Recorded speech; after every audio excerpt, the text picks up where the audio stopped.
Sorry, precious brethren, I got cut off. So we were talking about the serpent. Dan was called a serpent, by the way, that would, make people fall off of their horse. And that's in Genesis 49:17. And then the wolves, Benjamin would be like wolves, Genesis 49:27. So we don't hate them. As we read Matthew 5, verses 44 through 46, we don't hate them. And Jesus definitely said,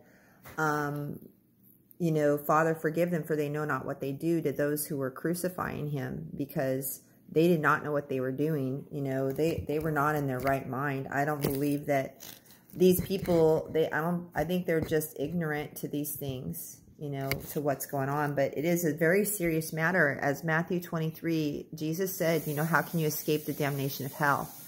So it is an extremely serious matter, even though Jesus is asking the Father to forgive them. And we have the ability to forgive each other, to accuse or to keep the sin in our prayers. And that is something that, the Lord had shown me. But I want to also show you a couple other dreams he's talking about. So we were talking about the double-headed black bird. Okay, it had two heads, but it was black. And it was actually, I think it's a dragon also. But the dream was that there was a flag with that above these two women teaching little children and young people in high school through the Education Act this whole gender confusion. And so it was darkness. The whole place was darkness, but they were teaching these poor children this doctrine and changing God's word and even the English language to make people be tolerant to their doctrines of devils and their teaching.